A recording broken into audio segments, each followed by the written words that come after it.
Thank you and good morning. Peter shared with us a lot on the KLM vision.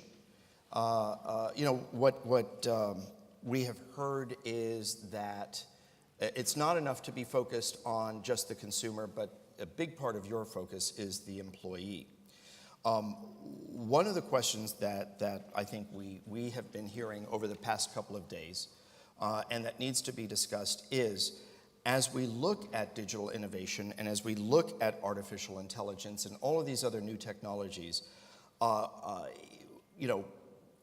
do we strike that balance between the customer-facing opportunities, the employee-based opportunities, and frankly, the operational opportunities? Peter, you're the guy at the top. You have to make these decisions. What goes into this? Where's the pain greatest and where's the return the greatest? Well, I think what we, for a company of our size, what we need to do is to sort of bring the outside world within. And when I speak with people in our company, and I started 25 years ago in the loading department, and when I was there 3 years ago and people work with the same tools and the same procedures, something is wrong. And when they use in their personal lives, they use iPhones for about everything. Why shouldn't they use it at their work? So if you engage in discussions like that, you find that as long as it brings value, it's the same as to our customers. It should bring value and relevance for our customers, as it should do for our employees. And then people embrace the change, yeah. And it's sometimes difficult and it can have some consequences, but I found it, people like to work for a modern and innovative company, and with that, change is being embraced. Does that help you recruit people for KLM? I mean, I imagine that you get a lot of people to recruit because you're such a prominent company, but does having that Sure, yeah. smart tech focus help you recruit and retain the employees, whether it's a pilot or a flight attendant or management or anyone else? Yeah, hiring is not an issue. Retaining them is, especially in the field of digital, sometimes a bit more challenging. No, hiring is not an issue. People like to work in this environment, and it's still a fantastic world of aviation where people really see that we are innovative and moving forward. Keeping them, especially in the field of digital, is a little bit more challenging. Okay. So then you're supposed to say then you should pay more, but that's not a challenge. Well, I worked for an airline. I know that's, you should, but you won't. So we know, been down that road, got the T-shirt. So what are the barriers that hold the industry back from the successful integration or implementation of things like whether AI or some of the other emerging technologies that are out there? Akira, I'd like to hear from you from Japan Airlines. Yeah, it's a bit related to your earlier question, also that the balance between operations and also the customer-facing side, and also to your question just now, I think structure follows strategy, and what the company does follows the strategy. I think it's really about how you innovate the strategy to really be both customer focused and at the same time to be innovative, and striking the right balance there is important. Are you held back by data at all? Do you think you have good quality data? I think one thing we need to think of, yes, data is definitely the fundamental part we need to have in order to make AI work. But additionally, we also have to think of the capabilities that we lack and to address those issues. For example, if you have all the data, and we talked so much about the past 2 days about personalization, but I don't think we've done enough when it comes to customization. Well, we know everything about customers, their purchasing behavior, their needs, and the way to craft our message to approach them. But when it comes to really actually, customizing product offerings, I think we are still at very infant stages as an industry. David, I'd like your perspective from Amadeus, because I know that you have a very strong opinion on data. Yeah. Well, first, we're a technology provider, so our role in this is to enable our customers to go into the digital world and do what they want to do. I think what we're seeing is data is key. but a lot of our customers are looking at data like, okay, we've got to acquire it, it's got to be our data, yeah, about our customers. I think Peter pointed to a point in his speech at the beginning that if you're only seeing a customer 1.5 times a year, at best, and what that really means is that you have probably about 20% of your customers you're seeing about 14, 15 times, and 80% you're seeing once. You don't really have a lot of data on that person. So you can't do personalization, you can't do something, all those nice things that you like to do, because you just don't know enough about the customer. We probably, when we look at it from Amber's perspective, we're seeing a future where people are going to sharing data. Now, that gets a bit touchy, because you're saying, okay, who can you share data with? So it's easier to share it with your partners, so the people you work with, obviously. But we can also see that at some point that airlines will share them with other airlines, because people are looking on and searching on all different airline sites, and also with the channel. I think the online travel agents have a lot of data. The meta search have a lot of data because they're just seeing a lot more traffic. Yeah. If you look at the number of people going to buying airline seats, around 26% of them are first site in where they're landing is a meta search. Then another 25% is first place to call, port of call is an online travel agent. And the first port of call for an airline website or airline interface is only about 6%. So there's a lot of data in the industry, but it's not in the hands of the airlines that they can do anything with it. So demanding data generally doesn't work. You need to really collaborate with the industry to find ways of where you can get access to that data to do something really intelligent with it. Just one note to add on that. I think it doesn't have to be your own first-party data. Obviously, you can collect second-party, third-party data as well. And well, I think a huge difference compared to, say, like a decade ago is that today people are very, very willing to give out data about themselves. And it's easier, hence, for companies to actually data mine and collect the data they need to construct and find areas whereby to create compelling product offerings out of that data. So in a sense, we are living in a world where we are actually co-producing value with our customers. Bobby, you grabbed that mic with a fierce I love intensity. a good mic. So you clearly have something you want to say. Talk forever. So AI is just an enabler to do new things and have different relationship with your customer. For me, the big thing, and I look at what KLM did with WhatsApp, I was interested in that, not because, it's because they were the first airline to do it. What I'm interested in is this concept of a continuous conversation with the customer for the whole year. And the airline is a unique sector in that they're the only sector that requires the app. You have to have the app to have a relationship with the airline for check-in, for all sorts of other things. So the 1.5 bookings a year issue goes away because of the presence of the app, i.e. WhatsApp. The data on the customer is far richer when they have an app in their hands. You have location, things like that. So the concept of a continuous evolving conversation around their operational needs, where's the aircraft, is there a delay, what do you want to do next? All this stuff, completely changes the product that airlines can offer their customers. And it's going to be a far better product. All the shitty stuff about traveling can be eased with a conversational interface. And the last point on that is that this is finally a way for airlines to take back control of the relationship and bypass the intermediaries. This is somewhere where the airline can actually do a better job than intermediaries of managing the customer transaction and the relationship. So there's actually something here that mitigates any potential long-term threats from Google Flight Search, Google Tools, and so on. So I love it for many different reasons, and it's only now just available because AI hasn't been practical up until in the last 2 years. The cost, the services, it's just not practical for anyone to do. But there's off-the-shelf open source tools that you can download on a laptop or even a phone that will process voice, that will process NLP, natural language recognition. They'll do all this stuff that you couldn't have done 2 years ago that make it super easy to be machine learning specialist. So it's only really available now. The question is, can airlines do it, or are they going to wait for other providers to do it for them? Well, Peter, how do you feel about that? Well, I couldn't have get better support from anyone.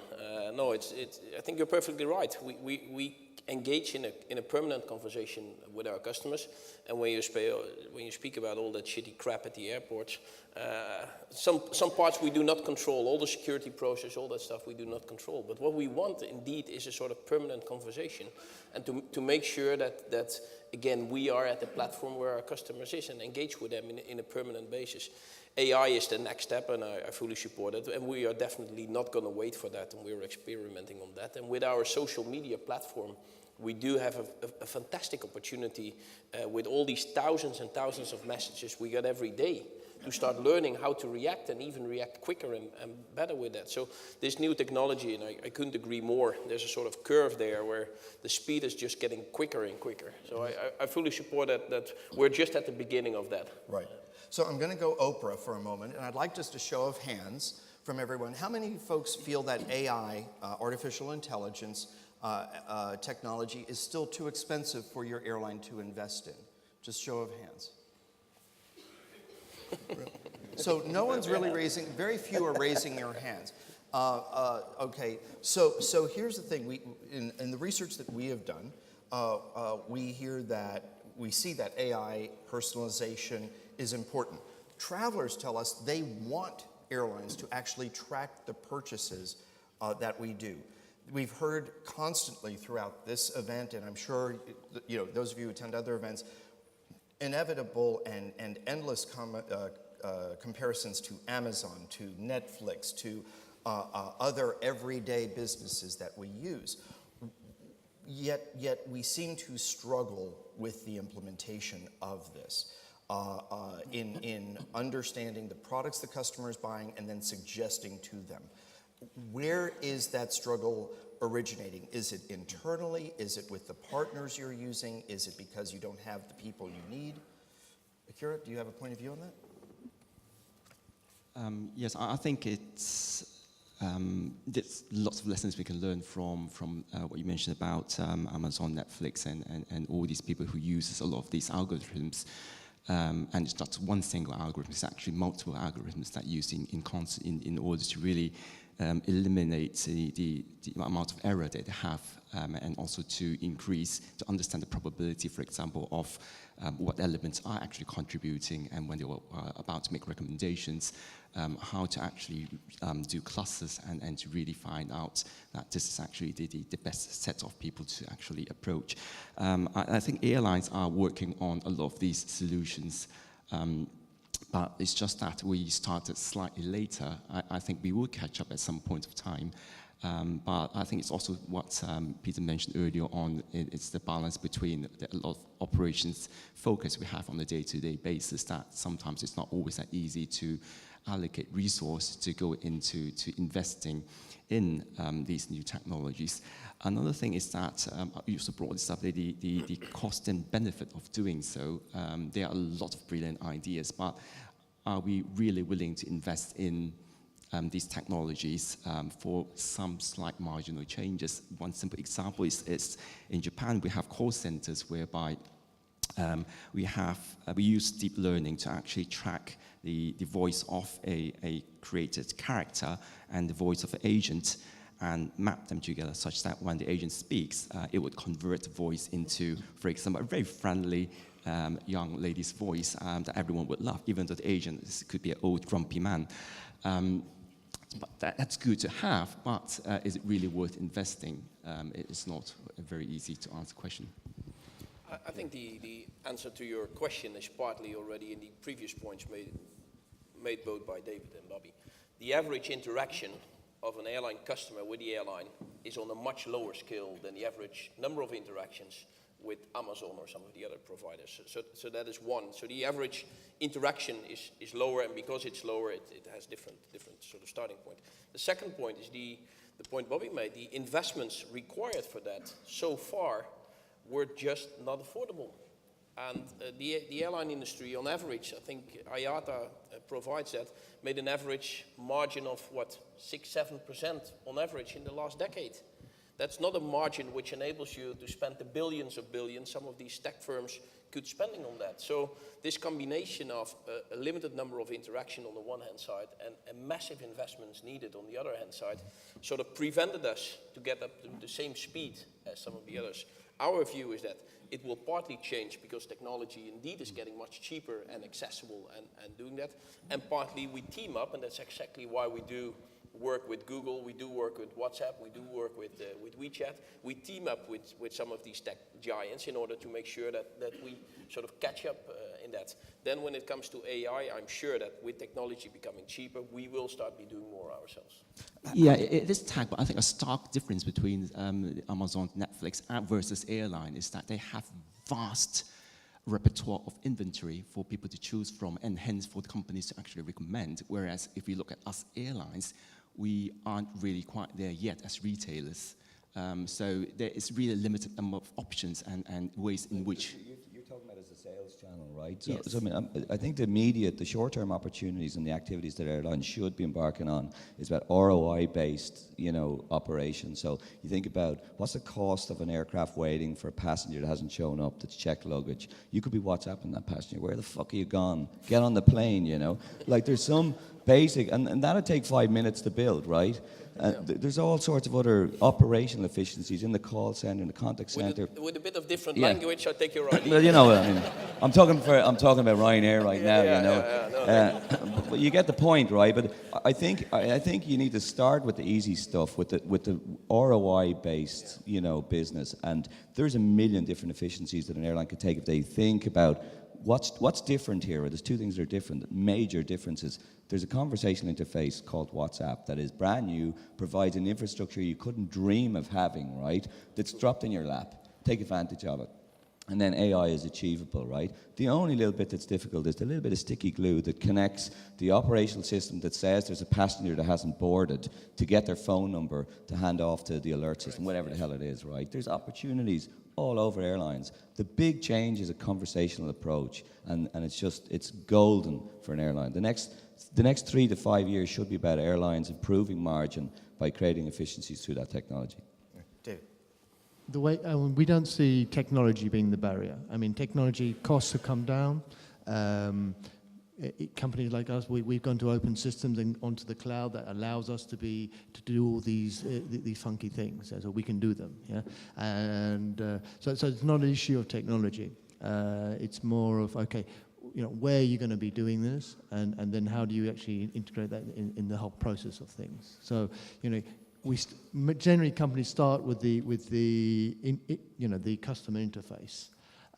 Because that's where digitalization is happening. The customer's got his iPhone, and you say, I need to be in that part of the experience. So once you're doing something there, and you're saying, I'm going to do something personal for you, you have to work out how to deliver that, yeah. And then you have to confront with all the ways you do business and the technology that you've had set up in a certain way. So you need to integrate it right through the whole process to actually deliver on your promise that you've actually created with this digital experience, yeah. So part of the barrier is working it through, and you need to choose where you want to start doing that as an airline or any company when they go digital, and you need to make it useful for the customer, so they're getting something from it and they're feeling that it's a good experience. Yeah, if it's a good experience, they'll share it with you, and if they don't like it, unfortunately in the digital world, they'll share it with the world, saying, you've got it wrong. And that's not only for your digital experiences, for anything you do through the service. And there's a big US carrier that knows that if you get it wrong, the digital world is going to make you suffer that. So we have heard also something here, which is there are approximately 20,000 travel startups, I think, around the world. There's this tension between the startups and established companies, such as Amadeus and many of the companies who are the generous sponsors here that are more established businesses. From the airline standpoint, what's your comfort level in working with startups? How does a startup get viewed as being credible by an airline because you're big, you're bureaucratic, you may be more nimble than you were, but you have this responsibility to the organization. If you had a choice, would you work with startup or established companies? Well, I think one does not exclude the other, and we do have. I think distribution has changed dramatically in the last couple of years, and that still ranges from the very traditional distribution which we had through GDSs, which is still there, through the new NDC opportunities which will arise through all the direct channels.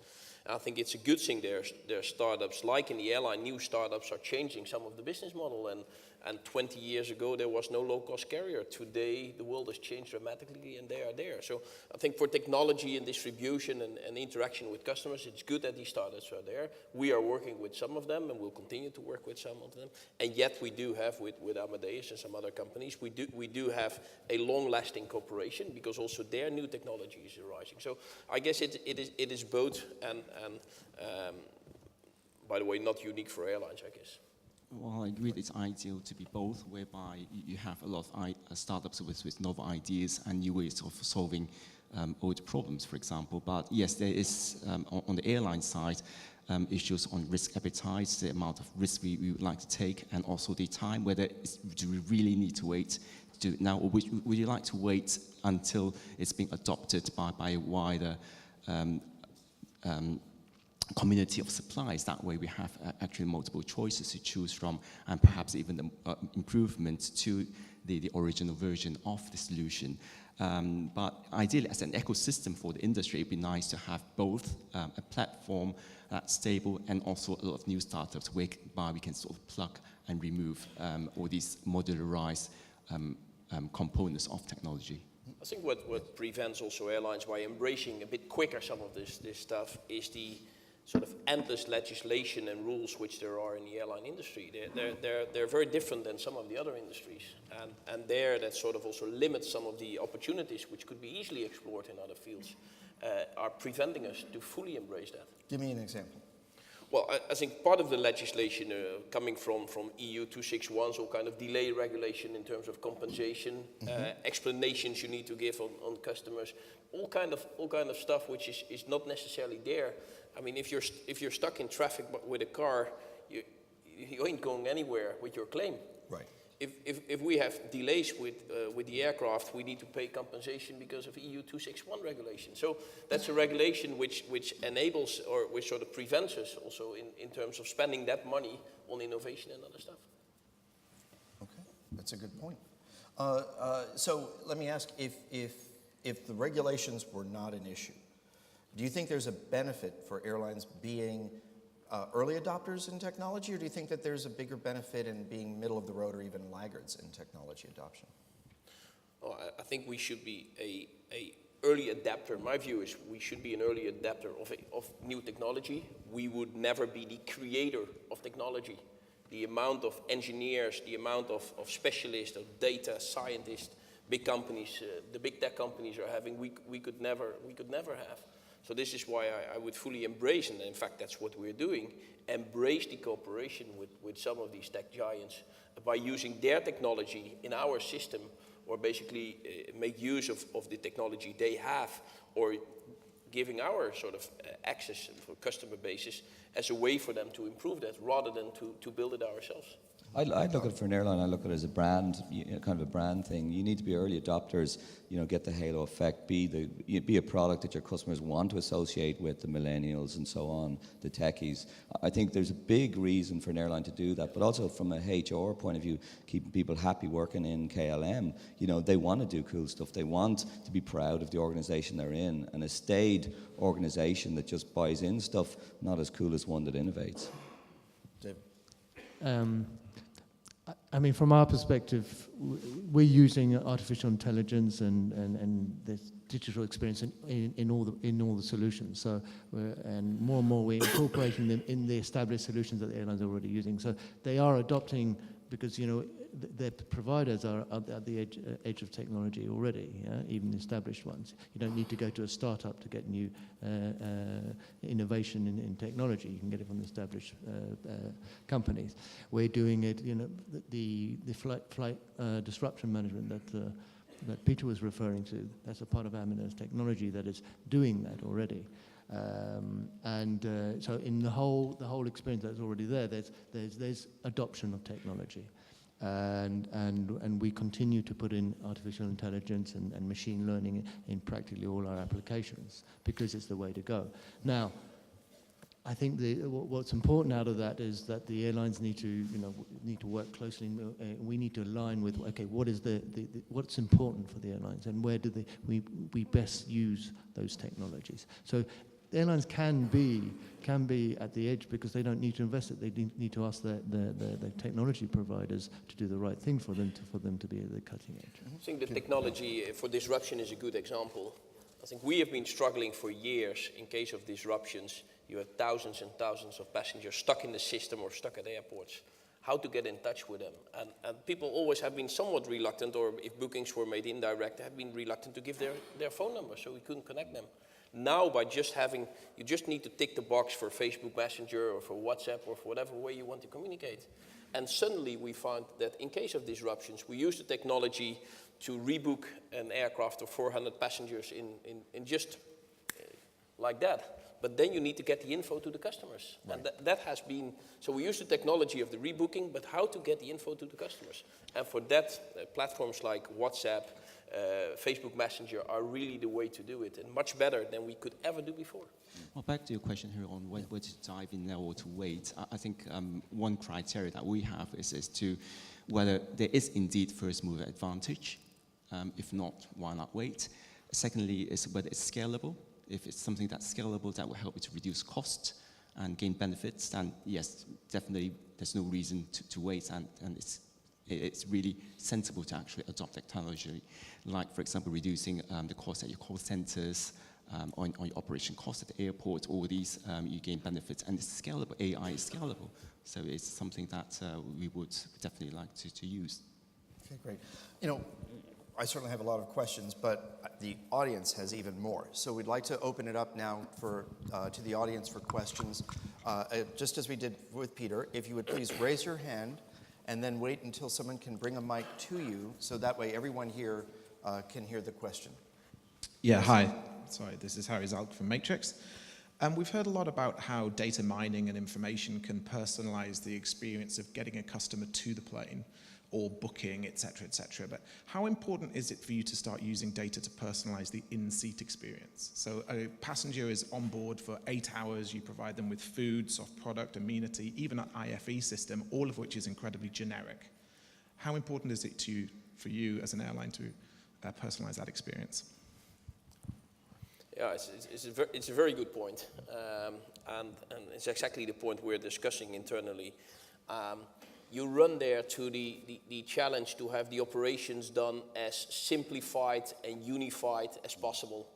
And if you have an aircraft 777 on the ground with 400 passengers going in and out in just like 2 hours, and you need the passengers in and out, the luggage in and out, the catering being done, we haven't found the magic touch yet to create 400 different experiences on board of the aircraft.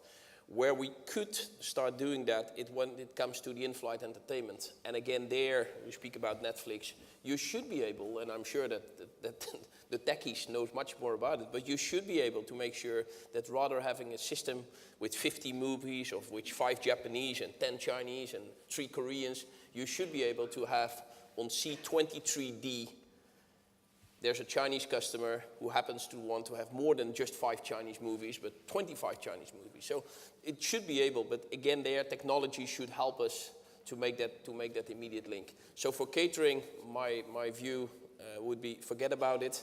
For in-flight entertainment, I think there could be big opportunities, again, when you have the technology facilitating it. Very similar answer on my part. It's very complicated logistics exercise to have all flights leave on time and catering to hundreds of passengers. So the question is, what can be personalized at scale and what cannot be? Obviously, we have a lot of constraints that are beyond our control, like what's been mentioned about catering. It's not something that we could personalize and have everyone have a different meal, but IFE, definitely yes. Do you see NDC or One Order helping you with some of these efforts, whether it's IFE or anything else on the personalization? Yes, I think the NDC and really reinventing ourselves as retailers really expands the customer journey from looking at just as taking you from point A to point B to really before you travel and post-travel that what you can do with all these things that you could wrap together and call a product or merchandise it. There's going to be vast opportunities out there. So it's not just limited to what we do currently at airports and in flight. I think just to answer the gentleman's, query. For me, there is a role for AI, but it's not in the aircraft because operationally, as Peter said, you can't decide what's going to be on the trolley. It's just operationally impossible, right? But on the sales channel, pre-purchase and throughout the whole year, you should have an AI-based relationship with the customer to retail them. Obviously, I'm going to say car hire, but every other product, right? How are they getting to the airport? How are they getting from the airport? What do they need when they go to their destination? What type of customer are they? What type of group are they? That's what you use AI for, to understand probably not just the products that you can sell them, but how better to serve them, how to tailor just the experience for them. So there's a huge role for AI, but it's just difficult, I think, or impossible to make that work in the aircraft. Yeah, that goes back to the point I raised at the very beginning, is that yes, we can personalize, but a huge question here is how can we then customize? How can we actually find the resource we need to actually create all these different options and a repertoire of offerings that we can then start recommending to customers is, I think, something we still need to work on as an industry. Audience, we have a question here. Again, please raise your hand and we will run that mic to you as quickly as we're able. Okay. A question for Akira. I think with the Olympics looming up in 2020, how do you deal with that spike of social media and all those customers coming at you and differentiating what's good, what's bad, and keeping continuity with what you already know? Is it a good thing or is it a problem when you get a world event like Olympics, Paralympics, when you get the World Cup, and obviously France have got the Ryder Cup next year? So as airlines bringing people into these events, do your social media will go a bit wibbly? Yes, thanks for asking. Definitely with the 2020 games coming up and lots of activities, we hope to really engage with our customers more. I think what's was being mentioned earlier in the discussion, that the website is no longer good. It's just one-way communication, whereas if you have a lot of different communication channels through social network, in Japan, by the way, it's Line is more popular than WeChat, and then yes, it gives a lot of opportunity to keep customers engaged. So people may be traveling just 3-4 times a year, but we'll be able to engage them throughout the year, even when they're not traveling. Great. Yes, sir. Good morning, Mark Duursma, Dutch paper NRC. Question about personalization and collecting data. Tim Clark yesterday said that Emirates wants to have as much information on its customers as the CIA does. Peter gave the example of someone getting champagne for his birthday on the flight. Where will it end? I mean, till now the trend is that customers are very willing to share their data. Don't you expect there will be a turnaround? That there will be a broad sentiment, enough is enough, my privacy ends here, and I won't give my data anymore? And what do you do to avoid that sentiment?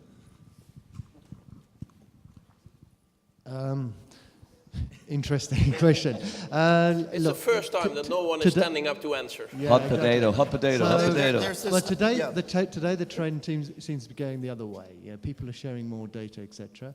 There is legislation going about, the use of data, which we have to work out how to do the things we want to do and abide by legislation. So it isn't an even footprint across the globe. I mean, we did some recent studies in Asia, and we saw that around 64% of Asian population as a whole is prepared to offer data to get something in return that could be a better service. But interestingly enough, in Japan, It's the other way around. 69% aren't willing to share their data. So that's a big challenge. And so, the footprint of where data is shared and isn't shared is different across the globe. Yeah. Generally, the sentiment through generations is going to I share my data. Yeah, not the other way around. I think the issue to overcome is, okay, how do you use that data whilst respecting the legislation on what you're allowed to use and not allowed to use? Sorry. So for AI, you don't really act on an individual customer anyway. You use aggregate data and you understand patterns, right? So there's a pattern that it's not something a human would understand. But if I AI, customer base for an airline, I'm going to come up with 300,000 or 400,000 different types of customers that I just adopt my behavior gently and slightly to serve them better. I don't follow that customer. I don't have, here's what I'm going to do for you and for you. So the customer shouldn't see something creepy, maybe the champagne on board was a little creepy, but some people would like it. But first of all, it's anonymous data, and even after it's anonymous, you don't need anything personal. AI is about finding patterns. It's not about finding individuals. Just for the record, champagne on board is never. Do not you know creepy. It's always good. I flew Aer Lingus yesterday and gave me a free Kit Kat. There you go. With whom did you fly? Sorry? With whom did you fly? Aer Lingus. Yeah. So this is the difference. You get champagne with us, you get a Kit Kat with Aer Lingus. Here we go. Keep on flying, Aer Lingus. I wouldn't cross off the possibility of a policy shock that would actually cut down on the way people actually give out information. It's a bit like environment. People talk a lot about worrying about environment, but people do very little about it until there's going to be really serious resource or environmental shock whereby regulators will suddenly come in and put an end to that or do something to rectify those problems. Equally the same with privacy and data, that it is currently all right, but when it comes to time where it's serious security or privacy issue there, then yes, regulators will come in and do something about it. So I would cross out the possibility. Do you guys find that when external things happen, your consumers respond? So for example, in the United States, there was a data breach of one of the big credit reporting systems, and more than, I think it's 145 million people are at risk of having their data exposed. That didn't happen to anyone here, but consumers develop a reaction. Do you find that when these things happen, they turn around and clamp down on what they want to do, or does it not really affect their relationship with you or Peter with KLM, or Bobby for that matter with Car Trawler? I don't see that changing too much. I think there's a big difference between sharing your birthday for that champagne or a Kit Kat, but between sharing that type of information or sharing your sort of annual reports to the tax authorities. Right. So there's a bit of a difference between these elements. So that is one. Two, I think, as was mentioned earlier, legislation is coming up when it comes to how long do you keep data and what are you allowed to do with this data. And I think there's some clear legislation coming up. So these type of events you're just describing are underlining the need for legislation on that, or underlining the need for clarity on that. But for us, from an airline perspective, and the info we have, we don't see a sort of immediate effect. So the effect I see is like in a war, people go to safe harbor, right? Or they buy gold, right? They do things that make them feel safe. When there's a threat about online privacy, when there's a big scare, people will go to brands that they trust, right? So they'll trust KLM, they'll trust Singapore Airlines, they'll trust JAL, and so on. So you can use those those events to your advantage by increasing the focus on trust and your brand, and customers will flock to that. Unfortunately, right now the big trust brand is Google, or it's Amazon, or it's Facebook. So it's bigger guys than all of the airlines, but if I compare an airline to many intermediated channels, to maybe the meta search or the possibly lower trust level channels, maybe a customer would be less willing to operate on an intermediary than they would directly with the airline. Okay. We have time for one more question before we wrap. Yeah. Thank you. I have a tricky question, so good picking me last. Talking about airline data now. One of the reasons that airlines got very active, as you pointed out on social media, was it was an inexpensive and actually free service and quick way to get in touch with customers during a crisis. And from there, you've put forth a lot of effort, et cetera. The social media companies are learning that they have this service that they're not really making money on. At least Twitter is not making much. They just changed their TOC last week.